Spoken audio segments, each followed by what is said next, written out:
High guys, welcome to back my channel. আশা করি সবাই ভালো আছেন।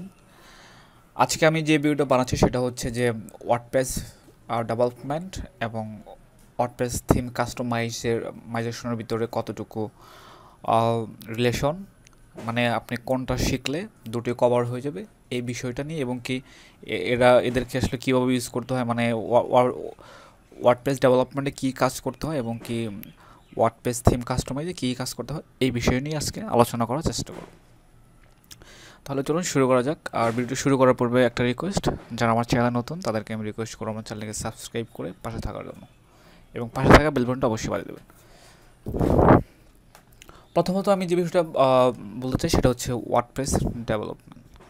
আপনার যদি একজন ওয়ার্ডপ্রেস ডেভেলপার হতে চান, তাহলে আপনার যে বিষয়গুলো লাগবে HTML, CSS, JavaScript and PHP। এখন আমি যেটা বলতে পারি যে আপনি ওয়ার্ডপ্রেস ডেভেলপমেন্ট যদি শিখতে চান, সবার আগে অবশ্যই আপনি ওয়েব ডিজাইনের উপরে একটা কোর্স করবেন। তাহলে আপনি খুব ভালো একজন ওয়ার্ডপ্রেস ডেভেলপমেন্ট হতে পারবেন। ওয়েব ডিজাইন অ্যান্ড ওয়ার্ডপ্রেস ডেভেলপমেন্টের সম্পর্কটা সেম।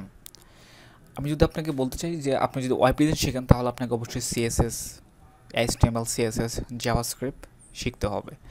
আর যখন আপনি ডেভেলপমেন্ট করতে যাবেন, তখন আপনাকে বুটস্ট্র্যাপ শিখতে হবে এবং HTML, CSS, জাভাস্ক্রিপ্ট আর আদারওয়াইজ একটা প্রোগ্রামিং ল্যাঙ্গুয়েজ শিখতে হবে। সেই ক্ষেত্রে আপনি যদি ওয়েব ডেভেলপমেন্ট এবং ওয়ার্ডপ্রেস ডেভেলপমেন্ট এই দুটোর ভিতরে, কিন্তু ওয়ার্ডপ্রেস ডেভেলপমেন্টের মার্কেটপ্লেসটা অনেক ফেভারিট সারা বিশ্বের ভিতরে। তো আপনি যদি ওয়েব ডিজাইনের পরে অবশ্যই আপনি ওয়ার্ডপ্রেস ডেভেলপমেন্টে যদি আসতে চান, অবশ্যই আপনাকে ওয়েব ডিজাইনের উপর নলেজ থাকতে হবে। এবং যদি ওয়েব ডেভেলপমেন্টও হতে চান, অবশ্যই আপনাকে ফার্স্টে ওয়েব ডিজাইনের উপরে পুরোপুরি নলেজ থাকতে হবে। তাহলে আপনি ভালো একজন ওয়েব ডেভেলপার এবং ওয়ার্ডপ্রেস ডেভেলপার হতে পারবেন। এখন ওয়ার্ডপ্রেস ডেভেলপারের কাজগুলো কেমনে করে থাকে? ওয়ার্ডপ্রেস মূলত যে একজন ওয়ার্ডপ্রেস ডেভেলপার, সে অবশ্যই তার ওয়ার্ডপ্রেস থিম কাস্টমাইজের কাজও করতে পারবে। ওয়ার্ডপ্রেস ডেভেলপমেন্টটা এভাবেই হয় যে, বা আপনার স্পেসিফিক আপনাকে বলে দিবে যে আপনাকে একটা পিএইচডি ফাইল দিবে, ফটোশপের মাধ্যমে ডিজাইন করে, ওয়েবসাইটে ডিজাইন করে পিএইচডি ফাইল দেবে আপনাকে। তারপর আপনাকে ওই পিএইচডি ফাইলটিকে একটা ফটোশপ অথবা মানে আপনার গ্রাফিক্সে কাজ করা যে টুলসগুলো রয়েছে, সফটওয়্যারগুলো, ওগুলোতে এডিট করে, অবশ্যই অ্যাডোব ফটোশপে ইউজ করা যায়, অ্যাডোব ফটোশপে ইউজ করা হয় বেশি।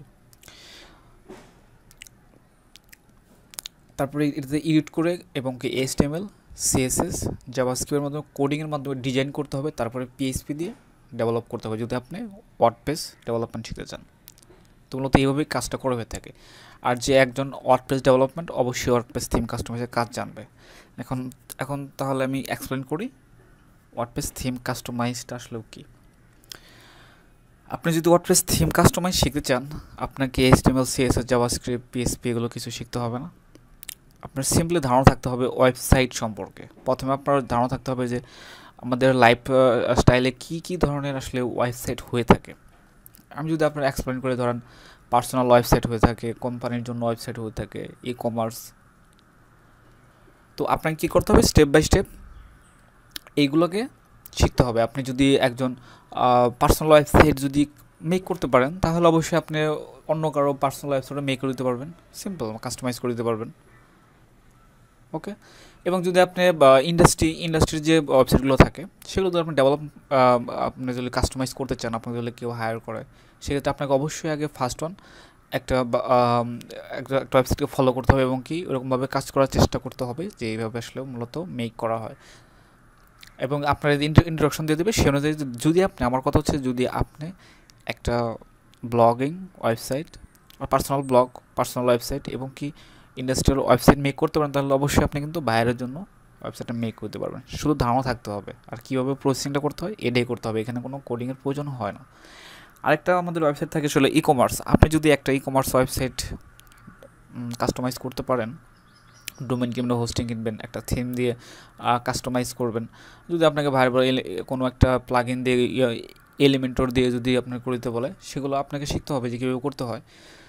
তো আমি স্টেপ বাই স্টেপ এগুলোর ভিডিও দিব। অলরেডি আমি ব্লগিং ওয়েবসাইট কীভাবে তৈরি করা হয়, ব্লগার ওয়েবসাইট, সেটা আমি দেখিয়েছি কিন্তু। এরপর আমার নেক্সট স্টেপ থাকবে পার্সোনাল ওয়েবসাইট, ওয়ার্ডপ্রেসে কীভাবে পার্সোনাল ওয়েবসাইট মেক করা যায়। তারপরে থাকবে ই কমার্স ওয়েবসাইট কীভাবে মেক করা যায়, এটা নিয়ে আমার ভিডিও থাকবে, নেক্সট টাইম ভিডিও করব।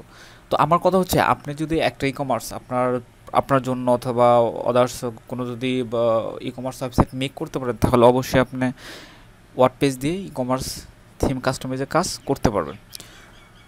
তো ই কমার্স ওয়েবসাইট নিয়ে আমি যখন ই কমার্স ওয়েবসাইট মেক করে দেখাবো, তখন আমি এই বিষয়ে নিয়ে আলোচনা করব। তো আমি আসলে এটা বলতে চাইছিলাম যে একজন যদি আপনি ওয়ার্ডপ্রেস ডেভেলপমেন্ট হতে পারেন, তাহলে অবশ্যই আপনি ওয়ার্ডপ্রেস থিম কাস্টমাইজের কাজটা পারবেন।